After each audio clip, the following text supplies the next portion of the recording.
How to fix WhatsApp status not showing. So if you're facing a problem with WhatsApp status, then first of all open up your WhatsApp application, and after opening, now you can go for status, which is on the middle.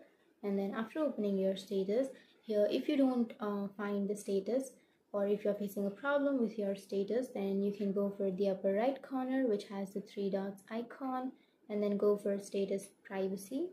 And under status privacy here, if you have tapped on the third option, which is only share with few people, then you have to tap on my contact, and then your status might be seen by all of your contacts.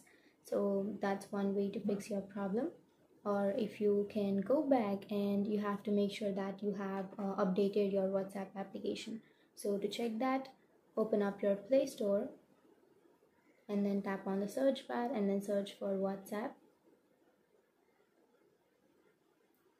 And after searching here, if you have an update option, then you can simply tap on update, and then you have to update your WhatsApp application. And after updating, you might fix that kind of problem. Or if that still doesn't fix, then you have to uninstall your application, and after uninstalling, you have to again install, or you have to log into your WhatsApp, or you can add your phone number, and after that your problem might be fixed. So that's it. These were the few fixes to your problem, and if you have any questions, feel free to comment below. Thanks for watching.